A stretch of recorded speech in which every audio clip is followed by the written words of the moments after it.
मोहब्बत कांग्रेस पार्टी को दी, शेखावत परिवार को दी और आज उन्हीं की बहू आपके बीच में आपसे वोट मांगने के लिए आपके बीच में जा रही है। भारतीय जनता पार्टी जब सत्ता में थी तब जनता के साथ लगातार धोखा दिया। आज विपक्ष में है तो विपक्ष की भूमिका भी नहीं निभा पा रही है। भारतीय जनता पार्टी जो किसानों के प्रति उनकी भावना है पूरा देश देख चुका है। उत्तर प्रदेश में जो लहूलुहान हो गया लखीमपुर खीरी जिला, वो आप सबने देखा होगा। किसानों को कुचलने का काम हो रहा है और उसमें जो आरोपी हैं वो खुलेआम घूम रहे हैं।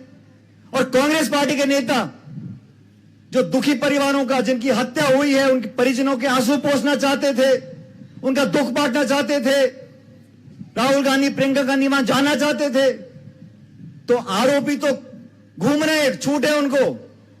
और जो आंसू पोंछना चाहते हैं उन पे आप मुकदमे कर दो, जेल में बंद कर दो, धाराएं लगा दो, नजरबंद कर दो। ये तानाशाही रवैया उत्तर प्रदेश सरकार और भाजपा का है। इसीलिए हम सबको संदेश देना बहुत जरूरी है। उपचुनावों में लगातार हम जीतते आए हैं, लेकिन यह उपचुनाव बहुत महत्वपूर्ण है। इसका संदेश पूरे प्रदेश और देश में जाएगा। विकास को लेकर, रीति नीति को लेकर, नीति नियत को लेकर आपके सामने दोनों विकल्प हैं। छोटे मोटे दो और 4-5 लोग लड़ रहे होंगे चुनाव, लेकिन वो आपसी भड़ास निकालने के लिए चुनाव लड़ रहे हैं, कांग्रेस की वोट कम करने के लिए चुनाव लड़ रहे हैं। लेकिन 36 कौम के लोग, अगड़े पिछड़े, मां बहन भाई भांज सब मिलकर प्रीति जी को आशीर्वाद देंगे। ये संदेश लेकर, ये आग्रह करने के लिए आपके बीच में आज मैं उपस्थित हुआ हूं। पिछली बार जब चुनाव हुए थे तब भी आपने आशीर्वाद दिया और मैं उम्मीद रखता हूं कि आप सब लोग, कांग्रेस पार्टी का पंजे का निशान है, इस पर बटन दबाकर जितना बंटी बना को जिताया था उससे कहीं ज्यादा बहुमत देकर आप यहां से कांग्रेस पार्टी को जिताएं और प्रीति जी को जिताएं। ये निवेदन करने आपके बीच में आया था। आप लोग भारी तादाद में आए, हमेशा आपने आशीर्वाद और प्यार दिया, उसको बरकरार रखें। बहुत बहुत धन्यवाद। जय हिंद, राम राम साहब। पूरे प्रदेश के अंदर सड़कों का हो, बिजली का हो, कनेक्शन देने की बात हो, शिक्षा की स्कूल खोलने की बात हो, 123 तो कॉलेज खोली हम लोगों ने। इतिहास में 70 साल में कभी ऐसा नहीं हुआ। 123 कॉलेजेस एक साथ में खोली राजस्थान भर के अंदर। तो पानी, बिजली, शिक्षा, स्वास्थ्य, सड़कें, कोई कमी नहीं रखी। इस रूप में हे भाई, हे बंद करो, हे शांत रहो। इस प्रकार से हम लोगों ने एक के बाद एक काम हाथ में लिए। तो मैंने महसूस किया कि वल्लभ नगर की जनता को ये नहीं लगना चाहिए हमारा प्रतिनिधि दुनिया में नहीं रहा, तो इसलिए हम पीछे रह गए। इसलिए हमने जानबूझ करके ध्यान दिया इस क्षेत्र का। तो इसलिए मैं आपको निवेदन करना चाहूंगा, ये चुनाव वैसे भी कहा गया आपको, ना सरकार बदलने का है और ना बीजेपी जीतती तो कोई फर्क पड़ने का है। सवाल ये बात का है कि आप एक मैसेज देंगे राजस्थान की जनता को कि 2.5 साल से अधिक समय हो गया सरकार बने, आपके आशीर्वाद से सरकार हमारी बनी। हम लोगों ने कोई कमी नहीं रखी आपकी, हर क्षेत्र में हमने विकास के काम किए। कोरोना आ गया 1.5 साल तक, हमें तो खाली 13 महीने मिले काम करने के, 13 महीने खाली। बाकी टाइम तो 31-33 महीने का कुल काम मिला, टाइम मिला। उसमें तो अधिकांश समय चला गया कोरोना के अंदर भी। और कोरोना के अंदर भी आपके आशीर्वाद से जो हमने जो काम किया, जो स्वास्थ्य सुविधाएं बढ़ाई, फ्री मेडिसिन, फ्री दवाइयाँ, फ्री टेस्ट, कोरोना की पूरा इलाज फ्री, बाहर के राज्यों के लोग आके यहाँ पे इलाज करवा रहे हैं। हरियाणा हो, पंजाब हो, मध्य प्रदेश हो, यूपी हो, सब जगह के लोग यहाँ आके इलाज करवा रहे। स्थिति बन गई। भीलवाड़ा मॉडल इतना पॉपुलर हुआ हमारा कि देश में नहीं, देश के बाहर दुनिया के मुल्कों में भी राजस्थान के भीलवाड़ा मॉडल को अप्रिशिएट किया गया कि बहुत शानदार मॉडल है। इसी के माध्यम से हम कंट्रोल कर पाएंगे कोरोना का। तो मैं आपको निवेदन कर रहा था कि सरकार ने अपनी ड्यूटी पूरी निभाई और आप लोगों ने कमी नहीं रखी।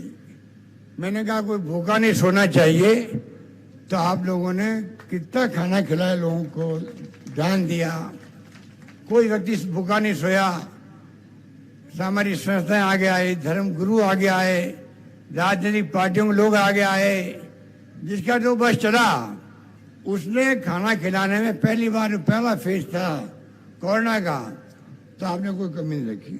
और दूसरी लहर आई, बहुत खतरनाक थी, वो सीधा लंग्स के अंदर फेफड़ों में इफेक्ट होता था उसका, और कई लोग मर जाते थे, ऑक्सीजन का हाहाकार मर गया। तो राजस्थान सरकार ने इस प्रकार से प्रबंधन किए जैसे कि हमारे यहाँ दुर्घटना नहीं हुई, दिल्ली की तरह, कर्नाटक की तरह, कई राज्यों में यूपी की तरह लोग ऑक्सीजन की कमी से मर गए थे। हमने सबको बचाया यहाँ पर। इसलिए मैं कहना चाहूंगा कि हमने 13 महीने में वो काम करके देखा है। पिछला बजट हमने पेश किया, चाहे पक्ष हो चाहे विपक्ष हो,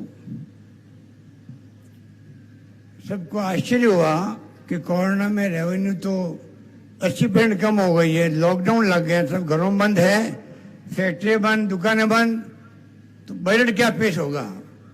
इतना शानदार बजट पेश किया कि सब लोगों का आश्चर्य हुआ और सब लोग खुश हो गए एक साथ में कि बहुत शानदार बजट आया हमारा। और बजट खाली घोषणा नहीं हुई है, जो एमएलए मुझसे मिलने आ रहा है उनको मैं पूछता हूं तो वो कहता था आप खाली घोषणा नहीं की आपने, जो घोषणा हुई वो हमारे यहाँ लागू हो रही है, सड़कें बनने लग गई है, टेंडर हो गए हैं, एसडी ऑफिस खुल गया है, तहसील खुल गई है, कॉलेज बन गई है, जिसकी जो घोषणा हुई वो सब काम पूरे हो रहे हैं। इसलिए मैं कहना चाहूंगा आप अगर इस चुनाव में आपका आशीर्वाद मिलता प्रीति सख्तावत को, उसके लिए हमने सिर्फ 2.5 साल अभी बाकी है, 2.5 साल में उसका टेस्ट भी हो जाएगा आपके लिए वो कैसा काम करती है। 2.5 साल ही है खाली, अगर 2.5 साल में जम के काम करे तो आगे आप देखना उसके लिए एक मौका उनको दो, वो एक प्रकार से सजा के सुमन होंगे बंटी को भी, तो आज दुनिया में नहीं है, तो उनकी धर्म पत्नी पे विश्वास किया सोनिया गांधी जी ने, राहुल गांधी जी ने, एक मौका उसको देना चाहिए। ये हमारा फर्ज बनता है, धर्म बनता है। उसी रूप में हमने सबने एक राय होकर के, जो यहाँ बैठे हुए वो भी और बाकी नेता भी, एक राय होकर के उनको टिकट दिया है, आपके विश्वास के आधार पर टिकट दिया है। मैं उम्मीद करता हूं कि आप कोई कमी नहीं रखेंगे और सरकार जिस रूप में काम कर रही है, मुझे उम्मीद है कि पिछले कई सालों से सरकारें बदलती रहती है, एक बार कांग्रेस एक बार बीजेपी, इस बार हम इतना अच्छा काम करना चाहते हैं आपके सामने, जैसे अगली बार भी सरकार आप कांग्रेस की ही लाओ, ये मैं निवेदन करना चाहता हूं आपसे। इस रूप में हमारा संकल्प है, अगर आपका आशीर्वाद रहा, सहयोग रहा, समर्थन रहा, तो आप निश्चित रहो कि हम वो काम करके दिखाएंगे जिससे कि आपका खुद का मन करे। क्योंकि पहले भी सरकारें हमने काम बड़े अच्छे किए थे, पर फिर भी सरकारें बदल गई, कभी नरेंद्र मोदी जी के नाम पे बदल गई, कभी किसी नाम पे बदल गई। इस बार आप लोग ये संकल्प कर लें, लेखा जोखा करते जाएं, हमारी गलतियां बताते जाएं, हमारी उपलब्धियों के ऊपर आप चिंतन करें। आपको लगे कि सरकार की तरफ से कोई कमी नहीं है, तो मैं समझता हूं फिर आपको भी कंजूसी नहीं करनी चाहिए, अगली बार तो कांग्रेस को सरकार बना के दिखा दो आप। इस रूप में मैं आपसे अपील करूंगा कि आप लोग हालात देख लो, देश में क्या हो रहा है। अभी मेरे साथियों ने बताया आपको, आज साल भर हो गया किसानों को धरना दिए हुए, पंजाब बॉर्डर पर, दिल्ली बॉर्डर पर, क्या हो रहा है, 1 साल हो गया। 70 साल में कभी नहीं सुना होगा आपको कि किसानों को इस प्रकार से दुख झेलना पड़ा हो। खाली काले कानून खत्म कर दो मांग है उनकी, ये हमारे हित में नहीं है, किसानों के हित में नहीं है। हमने नए कानून बना दिए तो गवर्नर साहब के यहाँ पड़े हैं, वो राष्ट्रपति पर भेज ही नहीं रहे वो। तो आप सोच सकते हो कि सरकार कितनी जिद्दी सरकार है।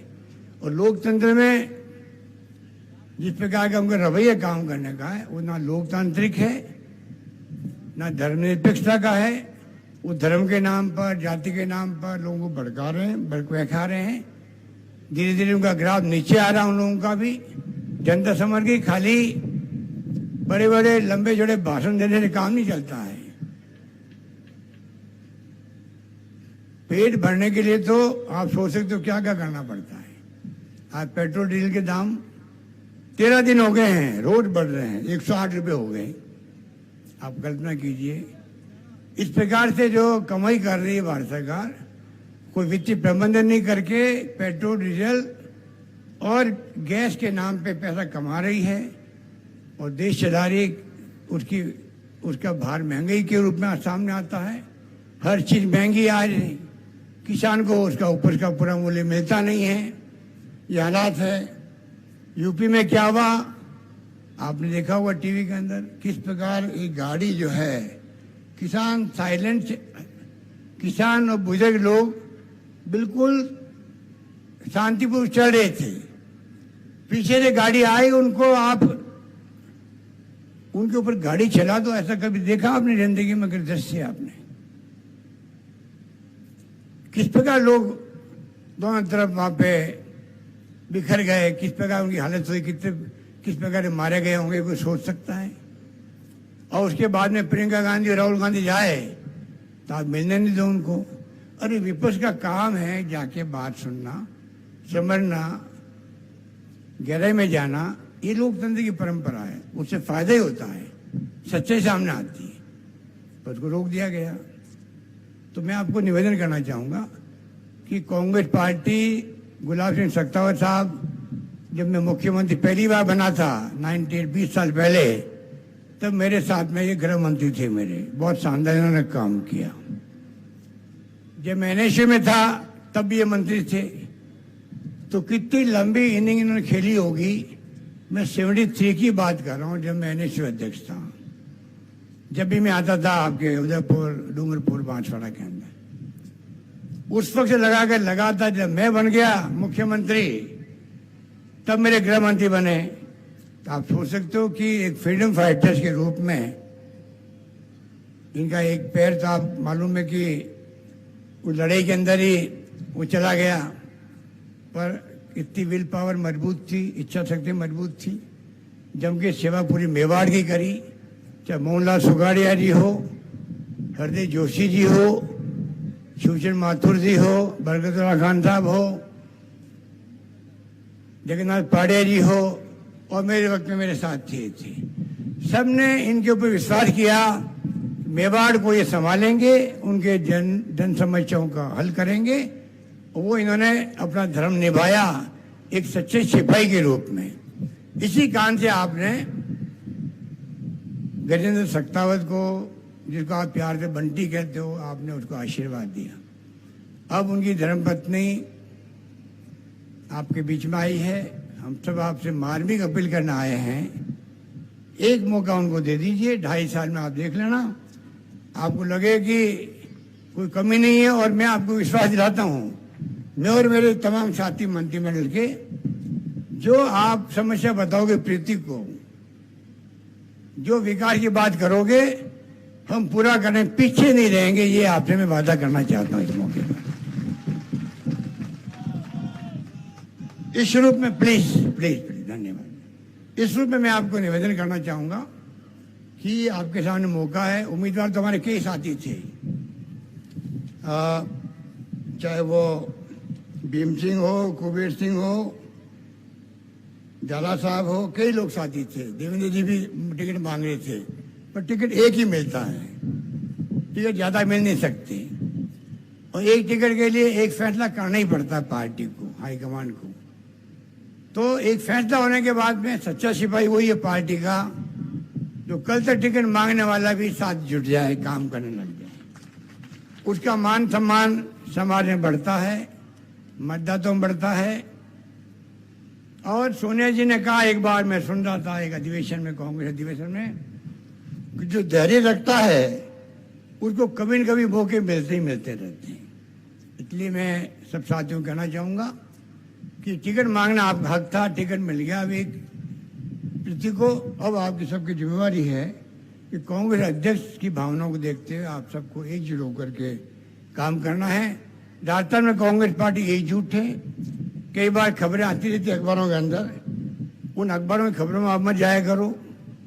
क्योंकि कई बार तो अखबार वाले खुद ही अपनी स्टोरी बनाने के लिए लिखते रहते हैं। हमारे साथ ही खड़े हैं अखबार वाले भी, कई बार इनकी चलती भी है, कई बार ऊपर से आदेश होते हैं इनको, ऐसा इनको करना पड़ता है, ये मजबूरी भी है। और अभी तो पूरे देश में गोदी मीडिया है, खाली वो रवीश कुमार जो है एनडीटीवी वाला रवीश कुमार, वो सच्चे दिखा रहा है, बाकी अधिकांश मीडिया वाले तो आप देख रहे हो गोदी मीडिया के रूप में और दबाव में मोदी जी के उस रूप में वो पूरे देश को गुमराह कर रहे हैं और माहौल बहुत ही अच्छा नहीं है। जुडिशरी पे हंसते पो रहे हैं, इनकम टैक्स सीबीआई ईडी की तो आप देखते हो जहाँ चुनाव होते हैं उसके पहले रेड होने लग जाती है। तो बहुत बड़े जुल्म हो रहे हैं देश के अंदर, लोकतंत्र खतरे में ये कहते हैं लोग, तो गलत नहीं कहते हैं। लोकतंत्र आज 70 साल बचा रहा, देश एक रहा, अखंड रहा, चाहे इंदिरा गांधी जी ने जान दे दी फिर खालिस्तान नहीं बनने दिया, नहीं बोलना चाहिए हमें। पाकिस्तान के 2 टुकड़े कर दिए, बांग्लादेश बना दिया उस महान नेता ने, इंदिरा गांधी ने, वो इंदिरा गांधी थी। परमाणु विस्फोट कर दिया पोखरण के अंदर 74 के अंदर। और हमारे प्रधानमंत्री कहते हैं 70 साल में कांग्रेस ने क्या किया। अरे 70 साल में लोकतंत्र जिंदा नहीं रहता पाकिस्तान की तरह, तो आप प्रधानमंत्री कैसे बनते हैं?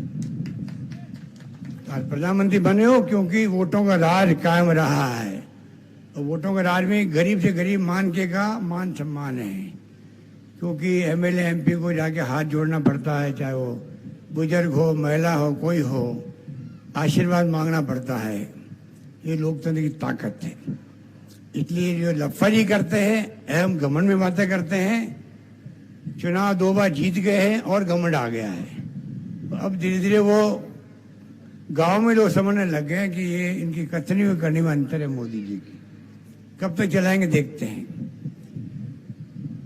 इसलिए मैं आपको आह्वान करूंगा कि राजस्थान में कांग्रेस एकजुट है और बीजेपी के अंदर 4-5 मुख्यमंत्री उम्मीदवार हैं, 4-5। एक तो आपके उदयपुर से ही हैं,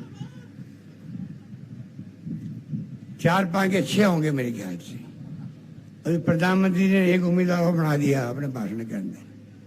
तो कांग्रेस में बीजेपी में राजनीति का फर्क है, विचारधारा का भी है, सोच का भी है, नीतियों का भी है, कार्यक्रम का भी है। कांग्रेस हमेशा छत्तीसी कौम को साथ लेके चलती है, गरीबों को, दलितों को, पिछड़ों को, किसानों को, मजदूरों को, सबको साथ लेके चलती है। ये कांग्रेस की खासियत है। इसलिए मैं आपको लंबी बात नहीं कहता हुआ, मुझे बहुत खुशी है कि आप इतने लोग शांति से बैठे हुए हो, सुन रहे हो, बड़ी संख्या में आप आए हो। हम विश्वास लेके जा रहे हैं यहाँ से, आप चुनाव में प्रीति को भारी बहुमत से कामयाब करेंगे, आशीर्वाद देंगे। धन्यवाद, जय हिंद, धन्यवाद। हमारे बीच में अभी हमारी उम्मीदवार प्रीति सक्तावत फार्म भर के आई है। आपका